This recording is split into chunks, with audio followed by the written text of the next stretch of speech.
날마다 솟는 샘물과 함께하는 오늘의 큐티 시간입니다.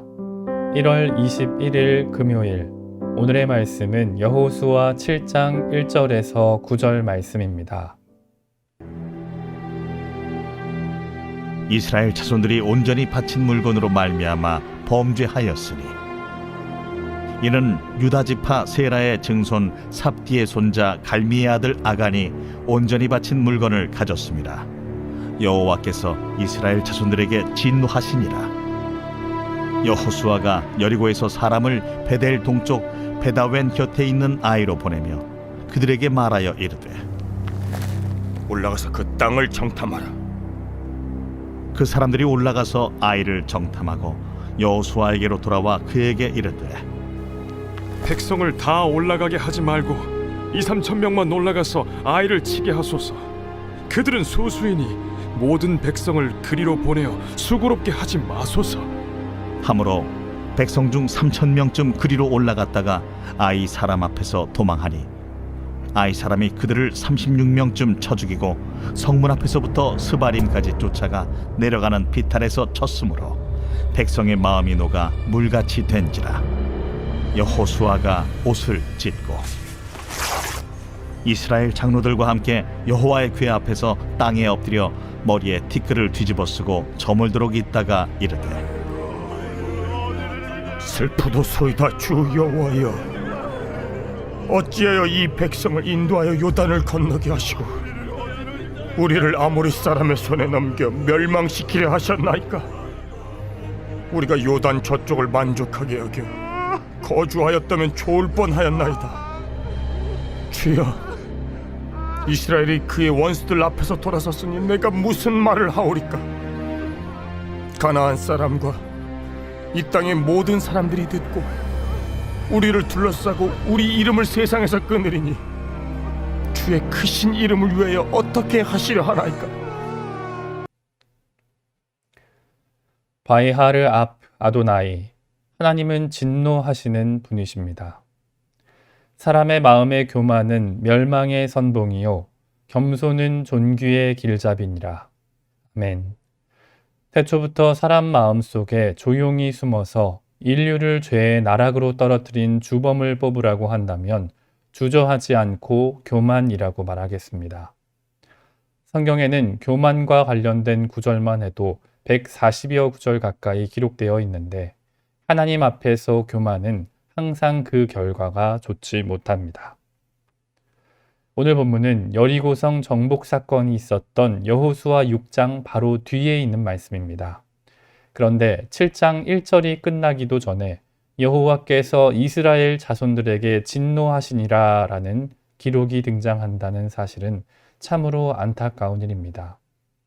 여호수아는 하나님의 명령을 따라 온전히 하나님께 구별하여 바칠 것을 설명했습니다. 너희는 온전히 바치고 그 바친 것 중에서 어떤 것이든지 취하여 너희가 이스라엘 진영으로 바치는 것이 되게 하여 고통을 당하게 되지 아니하도록 오직 너희는 그 바친 물건에 손대지 말라. 은금과 동철, 기구들은 다 여호와께 구별될 것이니 그것을 여호와의 곳간에 드릴지니라 하니라. 이스라엘은 여리고 성 안에 있는 모든 생명은 멸하고 기구들은 여호와께 드려야만 했습니다. 그런데 안타깝게도 교만의 쓴 뿌리가 거룩한 이스라엘 공동체 가운데 돋아나므로 이스라엘은 큰 위기에 처하게 되었습니다. 오늘 말씀을 통해 우리는 겸손한 마음으로 하나님 앞에 엎드릴 수 있기를 소망합니다. 앞서 읽어드렸던 여호수아 6장 18절 이하에는 온전히 바친다는 말이 여러 표현으로 사용되었습니다. 어제 새벽기도 시간에도 설명했듯이 여기서 온전히 바친다는 뜻을 가진 히브리어 단어는 헤렘입니다. 아시는 분도 계시겠지만 이 단어는 중의적인 의미를 가집니다. 첫째 뜻은 한글 번역본에서 알 수 있듯이 받쳐진 것, 봉헌된 것이라는 의미입니다. 그런데 또 다른 뜻으로 멸망, 금지, 저주라는 뜻이 있습니다.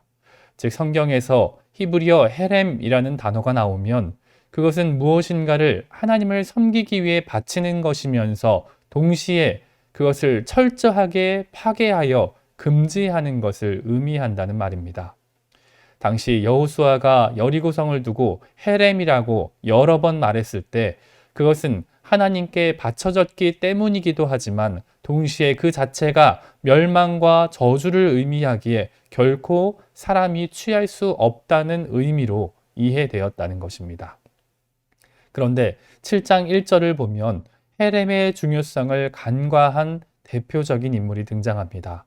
바로 유다 지파 세라의 증손 삭디의 손자 갈미의 아들인 아간입니다. 신약시대의 교회가 태동하는 시기에 하나님께 바치는 소유 가운데 얼마를 감추었다가 죽음을 맞이했던 아나니아와 삽비라 부부가 있었다면 가나안 정복과 전쟁을 앞둔 시기에 거룩한 제사장 나라의 태동을 무력하게 만들려 했던 위기의 사건이 바로 아간에게서 비롯됩니다. 뒤에 7장 21절을 보면 아간이 온전히 바친 물건, 즉 헤렘을 범한 이유가 보고 탐내어 가졌기 때문이라고 기록합니다. 이 정도쯤이야, 나 하나쯤이야 라고 교만하게 생각한 아간은 자신이 숨긴 물건을 아무도 모를 거라고 착각했지만 하나님의 눈까지 속일 수는 없었습니다.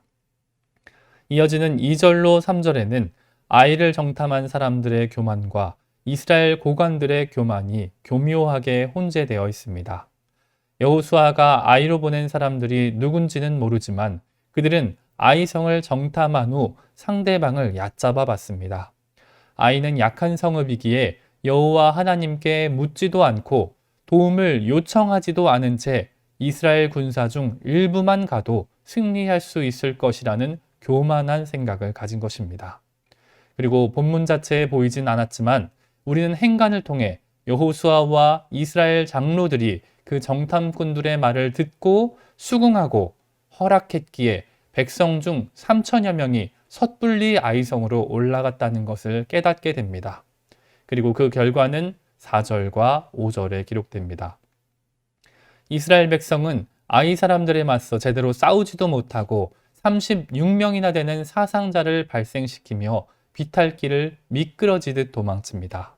이때 그들은 스바림까지 쫓겨갔다고 하는데 스바림은 아이 근처에 있는 채석장 이름으로 파괴, 사냥물을 의미하는 단어입니다.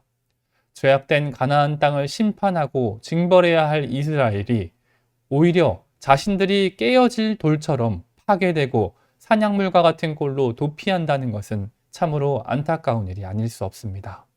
또 성경은 이때 이스라엘 백성의 마음이 녹아 물같이 되었다고 표현합니다. 앞서 5장 1절에서 이스라엘이 요단을 건넜을 때 아무리 모든 왕들과 가나안 사람들의 마음이 녹았던 것과 대조하여 이제 거룩했던 이스라엘 백성의 마음이 주체할 수 없는 두려움에 휩싸이게 된 것입니다. 그리고 6절을 보면 이스라엘 지도자 여호수아의 겸손한 자세가 나타납니다. 여호수아는 먼저 자신의 옷을 찢으며 극도의 고통과 번뇌를 드러냈습니다. 그리고 이스라엘 장로들과 여호와의 궤 앞으로 가서 땅에 엎드렸습니다. 그들이 진정 두려워할 것은 아이성 앞에서 패배나 백성의 죽음조차 아니었습니다. 그들은 여호와 하나님께서 그들을 떠나셨을지 모른다는 가장 크고 중요한 두려움에 여호와의 궤 앞에 엎드릴 수밖에 없었습니다. 그리고 그들은 자신의 머리에 티끌을 뒤집었으며 스스로 극도의 비천과 수모 그리고 굴욕적인 상태를 나타냈습니다. 이어지는 여호수아의 기도 내용은 7절에서 9절까지 등장합니다. 이곳에 기록된 여호수아가 드린 기도의 특징은 그가 자신과 이스라엘을 위해 기도한 것이 아니라 여호와의 이름을 위하여 기도하고 있다는 것입니다. 여호수아는 이스라엘의 패전을 놓고 이렇게 기도합니다. 주의 크신 이름을 위하여 어떻게 하려 하시나이까. 여호수아는 하나님께서 택하신 백성의 아픔을 자신의 아픔으로 느끼고 여호와 하나님의 이름을 위하여 이스라엘 백성을 중보하며 기도로 나아간 것입니다. 이제 말씀을 정리합니다. 이스라엘은 요단강과 여리고라는 큰 난관을 지나자마자 교만함으로 넘어지고 말았습니다. 하나님의 거룩한 백성이자 제사장 나라로 역할을 해야 할 이스라엘이 크고 작은 교만한 덫에 걸려 넘어졌기 때문입니다. 나 하나쯤이야. 이 정도쯤이야. 저 정도 성읍쯤이야. 하지만 하나님 앞에서 교만은 항상 그 결과가 좋지 못합니다. 오늘 이 새벽 특별히 내 안에 자리하고 있는 크고 작은 교만을 모두 내려놓고 기도하길 원합니다. 아무리 사람 앞에서는 정직한 척, 깨끗한 척, 겸손한 척 할지라도 만물의 주인 되신 하나님 앞에서는 숨길 수 있는 것이 아무것도 없습니다. 비록 말씀을 전하는 저도 또 이 말씀을 듣는 여러분도 하나님 앞에 우리의 교만과 거짓을 숨길 수 없습니다. 야고보서 4장 6절 하반절을 보면 하나님은 교만한 자를 물리치시고 겸손한 자에게 은혜를 주신다고 기록하고 있습니다. 또 베드로전서 3장 12절에는 주의 눈은 의인을 향하시고 그의 귀는 의인의 간구에 기울이신다고 기록합니다. 오늘 우리의 기도가 주님께서 기뻐하시는 의인의 기도가 되길 원합니다. 오늘 이 시간 하나님 앞에 엎드려 무릎 꿇고 우리 자신의 교만과 불의를 내려놓길 원합니다. 겸손한 마음으로 하나님 앞에 엎드리며 하나님께 온전한 영광을 올려드리는 저와 여러분이 될 수 있기를 간절히 소망합니다. 함께 주님 가르쳐 주신 기도로 말씀을 마무리하고 개인적인 기도 제목과 자신이 속한 공동체를 위해서 또 한국교회와 세계 열방을 위해서 기도하길 원합니다. 하늘에 계신 우리 아버지, 아버지의 이름을 거룩하게 하시며 아버지의 나라가 오게 하시며 아버지의 뜻이 하늘에서와 같이 땅에서도 이루어지게 하소서.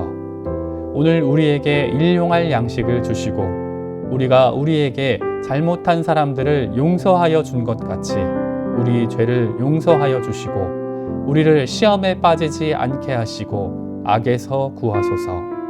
나라와 권능과 영광이 영원히 아버지의 것입니다. 아멘.